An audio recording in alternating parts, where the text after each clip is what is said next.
Did you ever realize that Steven Universe as a show was exclusively only told to us from Steven Universe's point of view? Your song is on TV! Yeah, apparently Marty sold my song as a burger jingle and now I'm filthy stinking rich. The controversial Steven-only perspective is a very real concept that has existed since the beginning of the series, and it basically just meant that our boy was written into the script of every single episode even when he didn't need to be. I don't know. Past experiences have taught me that three's a crowd. Like most things in life, this idea came with a lot of good and a lot of bad.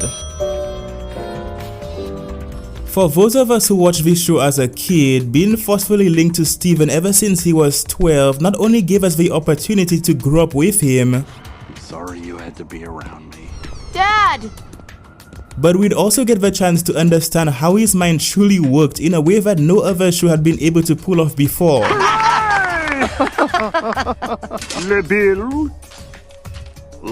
We were right there with this man when it got revealed that Garnet was a fusion all along.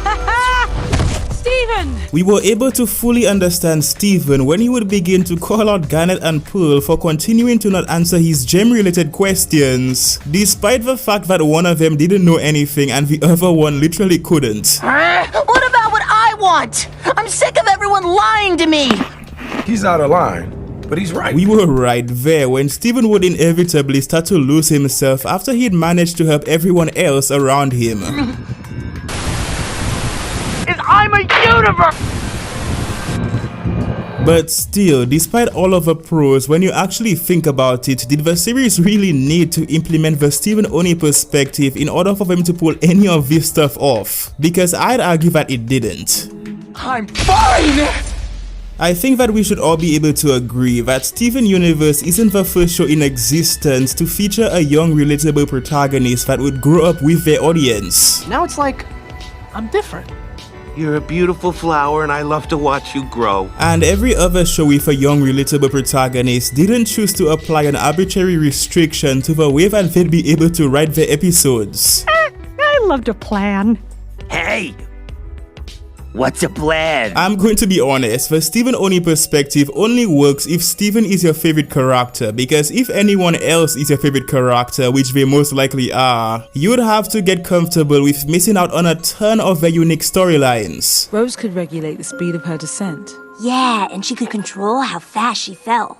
One of the most egregious examples of this happening is without a doubt the relationship dynamics between the Homeworld trio after each of them would reunite with one another on the Earth. This is the end of the line!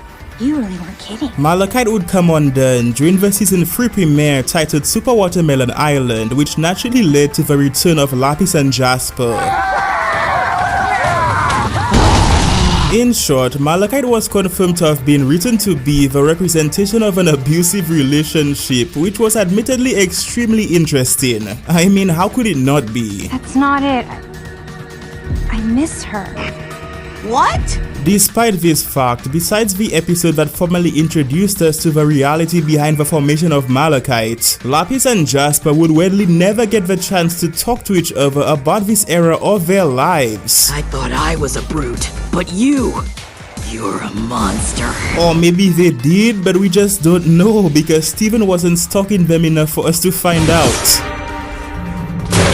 Lapis and Peridot's unique bond following the events of bandmates would also be formed off-screen for the most part. Wow, you guys are looking good! And I love what you did to the barn! There's no question that Lapis, Peridot, and Jasper, among a couple of other interesting Homeworld gems, would have benefited a ton from a version of Steven Universe that was made without a Steven-only perspective. Guys, that's art! Garnet is a fusion all the time. Imagine how amazing it would have been if we got the chance to genuinely learn what it was like for her to exist and function.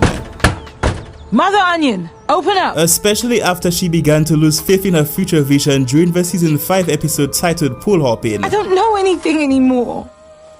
One easy example that comes to mind is how awesome Last One Out of Beat City could have been as an Amethyst and Pearl episode. Now you're looking good. Oh, yes. but I can make it look even gooder. But no, because of a Stephen Oni perspective, the guy was just awkwardly forced to tag along and sit in the back of the car, even though the episode would have definitely been paced better if he wasn't. Okay, nobody's gonna say it. She kinda looked like Mom. You noticed, I noticed, we all noticed. Could you imagine how hyped it could have been if we got the chance to learn what it was like to be a regular human living in Beat City during the Aquamarine and Topaz abduction arc in season 4? Barb, this might be serious. Remember when our girl Amethyst got the chance to hang out with the other gems who were made on Earth during the season 4 episode titled That Will Be All? That should have been a much bigger deal because it was definitely a huge milestone in Amethyst's character arc, but we'd only get the chance to see the aftermath of this moment because of well, you get the point. This is all very nice, but it doesn't solve the mystery. I think that it's safe for us to come to the conclusion that the Stephen Oni perspective worked just fine during the first season because this was a point in time when we were still learning about the world along with its lore. The world being mostly Beat City and its unique set of citizens. You can't always trust facts and books. But when the show made the decision to tackle multiple different plot threads featuring the gems during season 2, the forced point of view would only prove itself to be a very annoying hindrance to the actual story. I see. You come up here to brood too. Brood? Like I was hinting at earlier, the Stephen Oni perspective meant that we were effectively stranded in Beat City along with our boy Stephen for the vast majority of the show. Even though everyone knew, including the writers, that the Homeworld storyline was objectively far more interesting. There isn't a single fan of Steven Universe that was tuning into the show for the citizens of Beat City besides Lars after he died. And that isn't because human storylines are inherently boring in fictional stories. It's because of the fact that the show literally never made an effort to create any human-themed story arcs. Think about it, Mr. Smiley and Mr. Frowney got one episode before the show would seemingly realize how boring the single episode subplot was, leading to them becoming close again off-screen.